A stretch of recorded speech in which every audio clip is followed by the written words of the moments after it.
The moment your child asks if tomorrow will be better, and you don't have an answer, that's when you realize you've already lost everything. Lucas Reed never imagined his life would come down to this, standing on a cold sidewalk with two small children clinging to his arms, trying to pretend he still had control over something, anything. He was an Omega, and more than that, he was a single father with no partner, no family to fall back on, no one to share the weight that pressed heavier with each passing day. Just his two kids, the only reason he kept going when everything else had already fallen apart. Not long ago, life had been simple. Not perfect, but steady in a way that felt safe. A small two-bedroom apartment on the third floor with creaky wooden floors that echoed every time little feet ran across them. Laughter filling the space like it belonged there. A modest office job that paid enough to cover rent, groceries, and the occasional treat. Evenings spent around a worn kitchen table sharing stories. "Dad, look what I drew today," one of them would say, and Lucas would smile, tired but present. "That's amazing, kiddo. You're getting better every day." It wasn't luxury, but it was theirs. Then everything unraveled. The email came on a Tuesday morning, sent before most people had even finished their coffee, informing him his position had been eliminated due to restructuring. No warning, no meeting, just a few lines that erased years of effort like it meant nothing. "This can't be real," Lucas whispered to himself, staring at the screen while his world quietly cracked. The savings he thought would buy him time disappeared faster than he expected.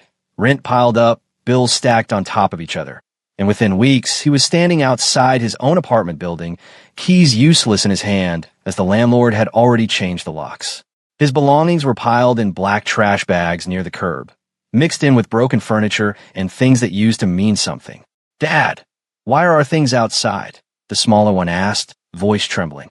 Lucas forced his voice steady, even as his chest tightened. "We're just moving for a little while." "Okay."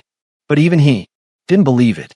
Days turned into endless searching, walking miles across the city, dropping off resumes, making calls that went unanswered, hearing the same polite rejection over and over again. Nights were worse.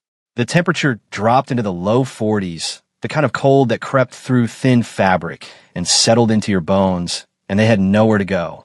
They huddled under bus stops, park benches, anywhere that offered even a little shelter from the wind. Lucas pulled his kids close, wrapping his arms around them, trying to trap whatever warmth he could. "Dad, I'm hungry," one of them whispered, voice small, fragile. The other pressed closer, shivering. "It's so cold." Lucas swallowed hard, his throat tight as he pressed a kiss to their hair. "Just a little longer, okay? Tomorrow we'll get something warm, I promise." The promise tasted like something hollow, something fragile enough to break the moment it left his lips. His fingers trembled as he held them, not from fear, but from the cold that refused to let go. People walked past, hundreds of them, coats wrapped tight, conversations flowing, eyes sliding over him like he didn't exist. Friends he once laughed with stopped replying days ago, calls unanswered, messages left on read, like his life had become something inconvenient, something easier to ignore. And standing there, in the middle of a city that never slowed down, Lucas Reed realized something terrifyingly quiet. He and his children had become invisible. The cold that night was different, sharper, heavier, like the kind that did not just touch your skin but settled deep into your bones and refused to leave, and Lucas could feel it in the way his fingers barely responded as he tightened his hold around his children, pulling them closer against his chest while the wind cut through the thin fabric of his shirt like it was nothing. He kept his head down, trying to make himself smaller, trying to disappear into the shadows of the empty street, when the low hum of an engine broke through the silence and headlights washed over them, bright enough to make him flinch. A black luxury car slowed, then stopped just a few feet away. Lucas's heart jumped, instinct kicking in immediately as he shifted his body, placing himself fully between the car and his children. "Do not look," he whispered softly, his voice barely audible as he pressed their heads against him. The driver's door opened with a quiet click, and the man who stepped out did not belong to this street, did not belong to this moment. Tall, composed, dressed in a perfectly tailored coat that probably cost more than Lucas had made in a month, William Carter carried himself with the kind of presence that made everything else feel smaller, quieter. His shoes made a soft, deliberate sound against the pavement as he approached, unhurried, controlled. Lucas did not look up at first, his instincts telling him not to draw attention, not to invite whatever this was. But he could feel it, the weight of that gaze, sharp and observant, taking in everything. "You are freezing," the man said finally, his voice deep, calm, not loud but impossible to ignore. Lucas swallowed, his throat dry, forcing himself to answer without meeting his eyes. "We are fine." It was a lie so thin it barely held together. There was a pause, long enough for the wind to whistle through the empty space between them, and then suddenly warmth settled over his shoulders. Lucas froze, his breath catching as the coat, heavy and still carrying the man's body heat, wrapped around him and his children like a shield. For a second, the sensation was almost overwhelming, his body reacting to it with a sharp, almost painful awareness after days of cold. He looked up then, startled, meeting William Carter's eyes for the first time, dark, unreadable, but not cruel. "Take it," William said simply. Lucas shook his head instinctively. "You will get cold. I am not the one at risk tonight," William replied, his tone steady, leaving no room for argument. The words settled heavier than the coat itself. Lucas hesitated, every warning he had ever learned echoing in his mind. Strangers do not help without a reason. Nothing comes without a cost. Do not trust too easily. But then one of his children shifted in his arms, a small, weak movement, a soft whimper escaping their lips. "Dad, it hurts," the child murmured, barely awake, their voice breaking something inside him. Lucas closed his eyes for a brief second, his chest tightening, then opened them again, looking at the man in front of him like he was standing at the edge of something he could not see the bottom of. "Why are you helping us?" he asked quietly. William did not answer right away. His gaze moved briefly to the children, taking in their pale faces the way they clung to Lucas even in their exhaustion, and something shifted in his expression, subtle, almost unnoticeable. "Because you need it," he said finally, like it was the simplest truth in the world. Then he turned slightly, gesturing toward the car. "Get in." Lucas did not move. His heart was pounding too fast, his thoughts tangled, his instincts still screaming at him to stay, to protect, to run if he had to. "I do not even know you," he said, his voice quieter now. William's eyes returned to him, steady, direct. "William Carter," he said, "and you're Lucas Reed." Lucas blinked, surprise, his guard rising again. "How do you know that?" A faint pause. "I make it my business to notice things," William replied, not elaborating further. The wind picked up again, colder this time, harsher, and Lucas felt it cut through the brief warmth of the coat, felt his children shiver against him. He looked down at them, really looked at how small they seemed in that moment, how tired, how close to breaking. His jaw tightened. This was no longer about pride or fear or instinct. This was about survival. He let out a slow breath, then gave a small nod. "Okay," he said, barely above a whisper. William did not react, did not show satisfaction or relief. He simply opened the back door of the car. Lucas moved carefully, holding his children as he stepped forward, every movement heavy with hesitation. But once the warm air from inside the car touched his skin, once he felt his children relax just slightly in his arms, he knew something had already changed. The door closed behind them with a soft, final sound, sealing them inside a moment Lucas would later realize was the exact point where his life began to turn in a direction he never could have predicted. The city lights stretched endlessly below as the car glided into a private underground garage, smooth and silent, like it belonged to a world Lucas had only ever seen from a distance. And when the elevator doors opened directly into the penthouse, the first thing he felt was not relief, but disorientation. The space was massive, easily over 4,000 square feet, with floor-to-ceiling windows that framed the skyline like a painting, marble floors reflecting soft ambient lighting, furniture arranged with perfect precision, every detail expensive, controlled, flawless. And yet, it felt empty. Not quiet in a peaceful way, but hollow, like a place no one truly lived in. Lucas stepped inside slowly, holding his children close, his eyes moving across the room, searching for something human, a photograph, a blanket left out, anything that suggested warmth, but there was nothing, just perfection without life. "This way," William said, already walking ahead, his tone calm, as if this was routine, as if bringing strangers into his home was something that required no explanation. Lucas followed, his steps hesitant, until they reached a hallway where William opened two doors. "You will take this room. The children can sleep here." The rooms were prepared, beds made with thick blankets, soft pillows, the kind that sank under your weight. Lucas carefully laid the children down, expecting them to stir, to cling to him like they always did, but they did not. They were asleep within seconds, their small bodies finally relaxing, their breathing steady for the first time in days. Lucas stood there, frozen, watching them, his chest tightening as the silence settled around him. He reached out, brushing a strand of hair from one of their faces, his hand trembling slightly. "You are safe now," he whispered, though his voice broke halfway through. The words felt fragile, unfamiliar, like something he had not been able to say in a long time. And then, without warning, the weight of everything hit him at once. He turned away quickly, pressing his hand over his mouth to keep quiet, but the tears came anyway, silent, uncontrollable, falling freely as his shoulders shook. He did not know how long he stood there before a voice broke through. "There is food in the kitchen," William said from the doorway, not stepping inside, not intruding. Lucas wiped his face quickly, embarrassed, nodding without turning. "Thank you," he managed to say. The next morning felt unreal. Lucas woke to the smell of fresh coffee and something warm, something familiar. For a moment, he did not remember where he was, until he stepped into the main living area and saw it. Breakfast laid out neatly on the table, eggs, toast, fruit, milk, everything arranged with quiet precision.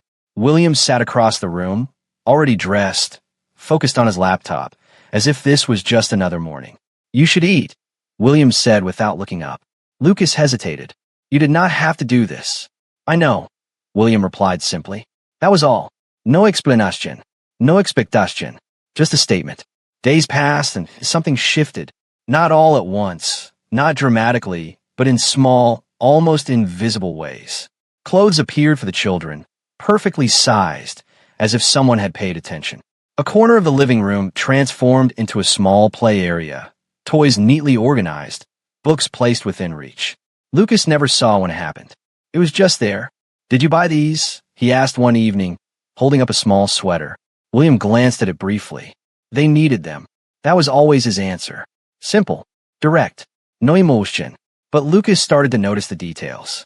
The way William slowed down when entering the apartment, as if adjusting himself before stepping inside. The way his gaze lingered, just for a second longer than necessary, when the children laughed. The way he paused, almost uncertain, the first time one of them ran up and hugged him without warning. William froze completely, his body stiff, his hand hovering awkwardly in the air before slowly, carefully, resting on the child's back. "You are very warm," he said quietly, like he was discovering something new. The child giggled. "Because you are cold," they replied. Lucas watched all of it from a distance, something soft and unfamiliar settling in his chest. He had thought William Carter was a man who felt nothing. But he was wrong. William did. Feel. He just did not know how to show it. He had never been taught how to be anything other than alone. It started with the smallest detail, something most people would not have noticed, but Lucas Reed had spent too long surviving on instinct not to recognize it. William Carter never slept. At first, Lucas thought it was just a habit, a demanding job, a late night here and there, but the pattern became impossible to ignore. Night after night, long after the city lights dimmed and the streets fell quiet, the soft glow from William's study remained on, steady and unwavering, like it refused to rest. Lucas would wake up at 2 a.m. to get water and see him there, sitting in the same position, eyes fixed on the screen, posture rigid, untouched coffee gone cold beside him. Then again at 4, then again at 6. And when morning came, William was already dressed, already working, as if the night had never existed. "Do you ever sleep?" Lucas finally asked one morning, his voice careful but direct as he stood in the kitchen doorway. William did not look up. "I sleep when necessary." Lucas frowned slightly. That is not an answer. A pause. Then, "It is sufficient." But it was not. Not when Lucas began to notice the signs, the slight delay in William's reactions, the way his fingers would pause just a fraction too long before typing, the faint tension behind his eyes that never seemed to go away. The penthouse was flawless, every surface polished, every detail controlled, but the man living in it was running on something unsustainable, something fragile. Lucas had seen that kind of exhaustion before. It did not end well. So he made a decision. The next evening, instead of letting William work through dinner like usual, Lucas cooked. Nothing complicated, just something warm, something real, something that smelled like a home instead of showroom. When William walked into the kitchen, he stopped. Not dramatically, just a subtle pause, his eyes shifting to the table. "What is this?" he asked. Lucas did not look up from the stove. "Dinner," he said simply. "You should eat." William glanced at his watch. "I have work. It will still be there in 20 minutes. Lucas replied, his tone calm but firm. "Sit down."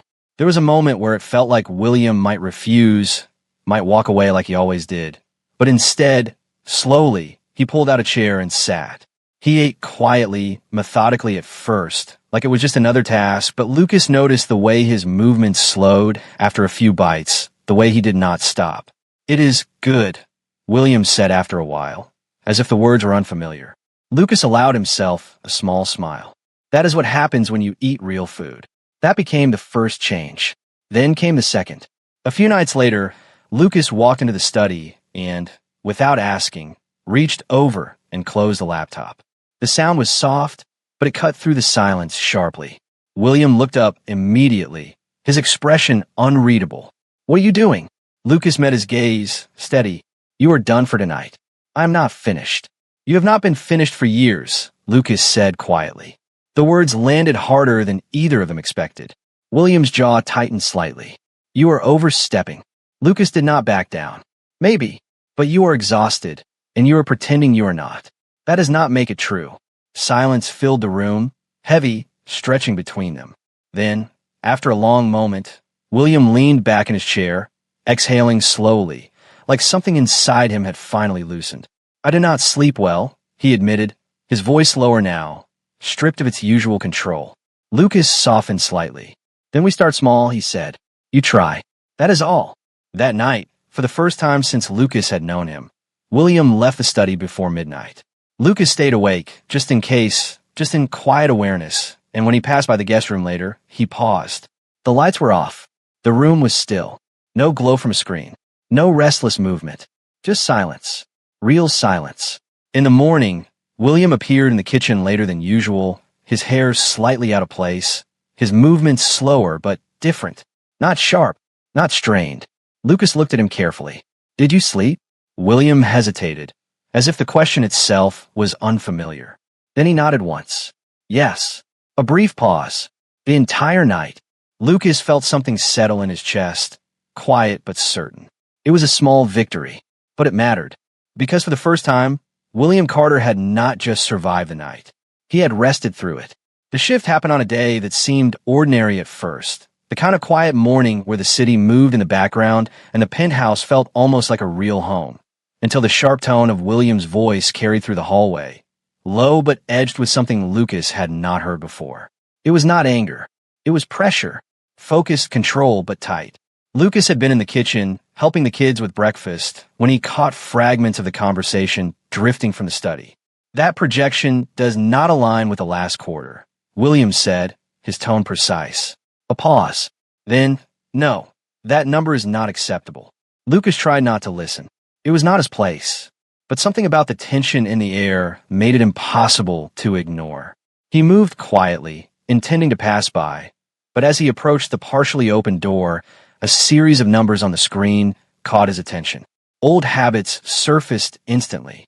Spreadsheets, forecast models, financial breakdowns. He had worked with those systems for years before everything fell apart. His eyes narrowed slightly. Something was off. He hesitated. This was not his world anymore, not his business.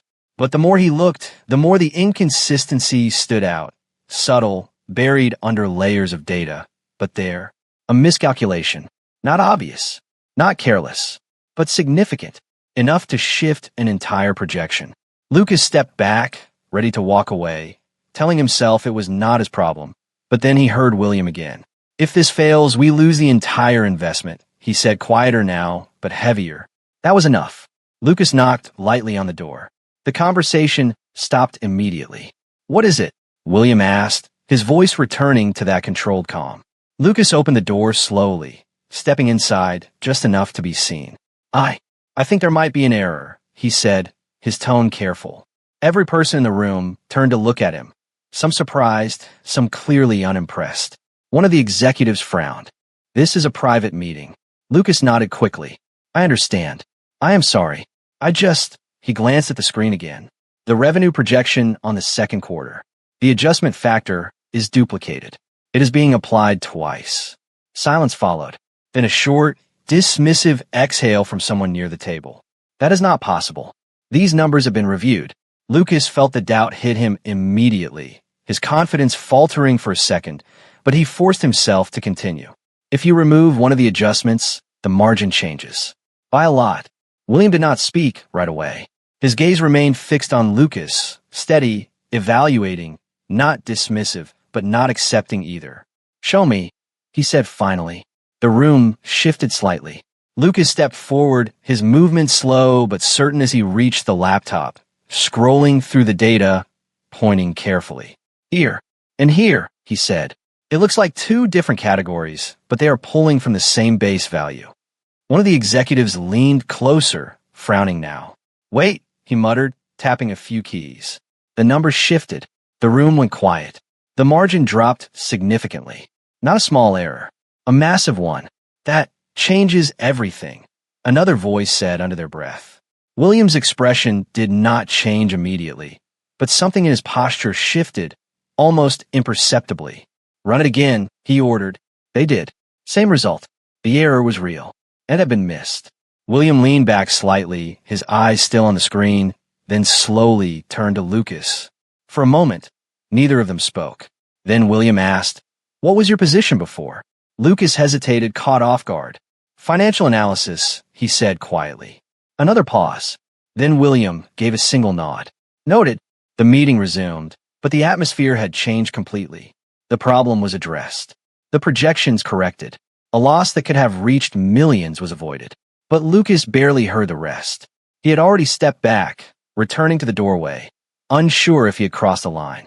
Later that evening, when the penthouse grew quiet again, William found him in the kitchen. "You saw it immediately," he said, not as a question. Lucas shrugged slightly. "I used to do that every day." William studied him for a moment, his gaze different now, no longer distant, no longer simply observant. "You did not have to speak up," he said. Lucas met his eyes. "No, but you needed someone to." A brief silence passed between them, something unspoken settling into place. Then William said, "You were right." It was simple, direct, but it carried weight. And for the first time since they met, the way William looked at Lucas Reed was not as someone he had helped. It was as someone who could stand beside him. It happened without warning, the kind of night that begins quietly and then shifts in a single moment that changes everything. Lucas had just finished cleaning up the kitchen when he heard it, a soft, strained whimper from down the hallway, followed by another, weaker this time. His body reacted before his mind caught up. He rushed into the children's room and felt it immediately the moment his hand touched their foreheads. Heat. Too much. Both of them. No, Lucas whispered under his breath, panic rising fast and sharp in his chest as he checked again, as if hoping it would somehow change. It did not. Their skin was burning, their breathing uneven, small bodies restless under the blankets. "Dad," one of them murmured, barely conscious, voice trembling. Lucas's hands started to shake. I am here, he said quickly, trying to keep his voice steady, but the fear was already breaking through. He had handled everything alone for so long. Every problem, every setback, every fear, but this was different. This was something he could not control. He moved quickly, grabbing towels, tried to remember what to do first, what mattered most, his thoughts tangled, scattered. "Stay with me, okay? Please stay with me," he whispered, more to himself than to them. And then, suddenly, a calm voice cut through the panic. "Step aside." Lucas turned sharply. William stood in the doorway, already fully alert, his expression focused, controlled, completely different from the confusion Lucas felt. "They both have a fever," Lucas said quickly, his words rushing out. "I do not know how high." "I do not. I know." William interrupted gently. already moving closer. He reached out, checking each child with practiced efficiency, not rushed, not hesitant.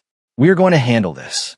There was something in his voice, steady, grounded, that forced Lucas to pause, to breathe.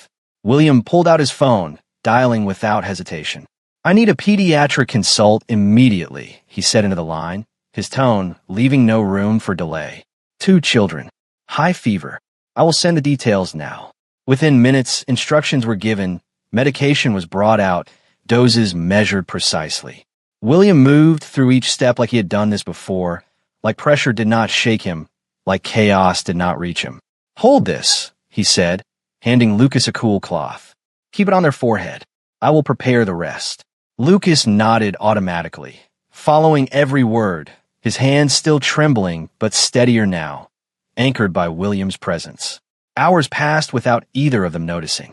The city outside faded into nothing, time reduced to small movements, checking temperatures, adjusting blankets, whispering reassurances. "They are going to be okay," William said quietly at one point, his voice lower now, less commanding, more human. Lucas glanced at him, exhaustion and emotion mixing in his expression. "You sound very sure." William met his gaze, steady, "Because I am not letting anything happen to them." The words settled deeply, heavier than they should have, and Lucas felt something inside him shift, something he had held tightly for too long beginning to loosen. He was not alone. Not this time. As the night stretched on, the fever slowly began to break, their breathing evening out, their bodies finally relaxing. Lucas sat back slightly, his shoulders dropping for the first time in hours, his hand still resting lightly on one of the children. "Thank you," he said quietly, his voice rough. William did not respond immediately. He simply sat beside him, close enough that the silence between them felt different, no longer distant. "You do not have to do everything alone," William said after a moment. Lucas let out a slow breath, staring ahead. "I have always had to." Another pause. Then, softer this time, almost uncertain, William spoke again. "Then do not. Not here." Lucas turned to look at him fully, something unspoken passing between them, something fragile but real. And later that night, when the apartment was finally still, when the fear had settled and exhaustion replaced it, William stood in the doorway, watching him for a long moment before speaking. "Stay," he said. The word was simple, but it carried everything he did not say. Lucas blinked slightly, caught off guard. "I'm already staying." William shook his head faintly. "Not like this." A brief silence.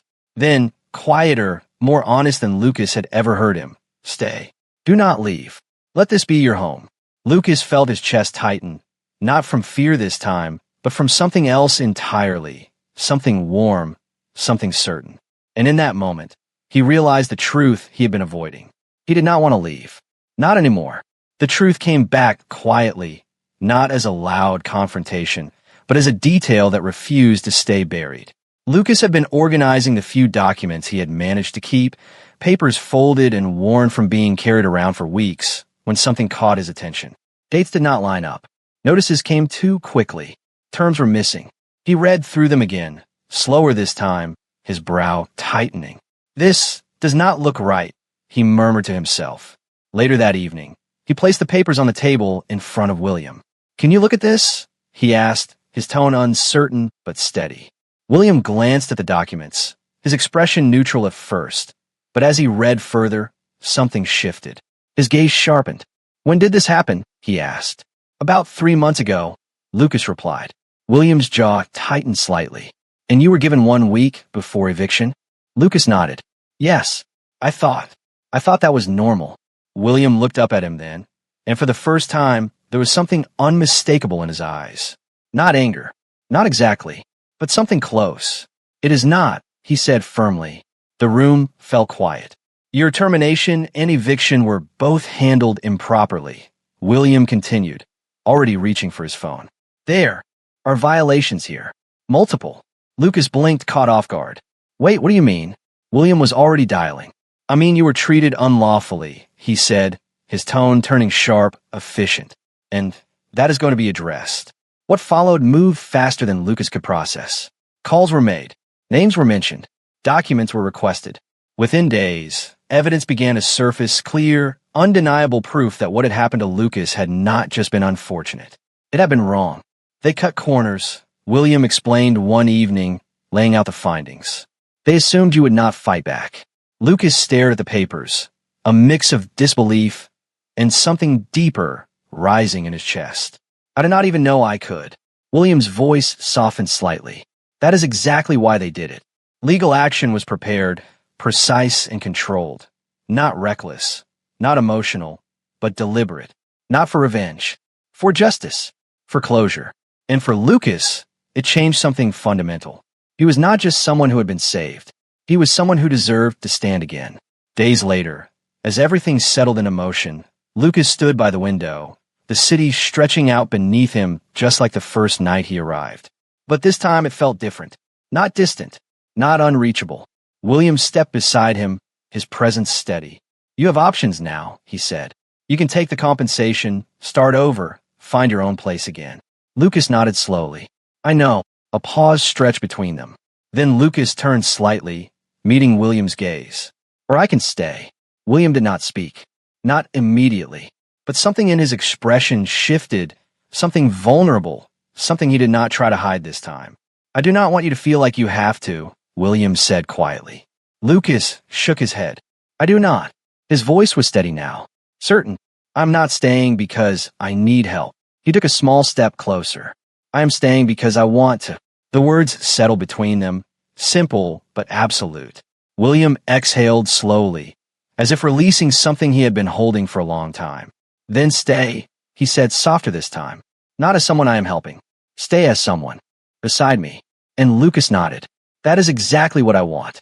Time moved forward, not in dramatic leaps, but in steady, meaningful changes. The penthouse that once felt empty became something else entirely, filled with small routines, shared meals, laughter echoing through the rooms. And when the day came, it was not announced with grandeur or spectacle. It was quiet, intentional. The ceremony took place in the same space that had once felt so cold, now warm with presence, with life. The children ran between them, smiling, holding onto their hands like they were afraid to let go. William stood in front of Lucas, his usual composure intact, but his eyes softer than Lucas had ever seen them. I choose you, William said, his voice steady but real. Lucas felt his breath catch slightly, his chest tightening, not from fear but from something overwhelming in the best way. I choose you too, he replied. And in that moment, it was no longer about survival. It was about belonging. Years later, another change came, quieter but just as profound. Lucas sat on the edge of the bed, holding the test in his hands, staring at it in disbelief. William, he called softly. When William stepped into the room, Lucas looked up at him, emotions written clearly across his face. We are having another baby. For a second, William did not move. Then slowly, carefully, he stepped closer, his gaze fixed on Lucas, something unfamiliar but undeniable in his expression. Are you sure? He asked quietly. Lucas nodded, a small smile breaking through. And for the first time, William did not hesitate. He reached for Lucas, pulling him into a firm, steady embrace. Then we will be ready, he said, his voice low but certain. The days that followed were different, softer, fuller. William, who once did not know how to care, now paid attention to everything, reading, asking questions, making sure nothing was left to chance. The children were excited, their voices filling the apartment with endless questions and laughter. And Lucas stood in the middle of it all, watching, feeling something settle deep inside him.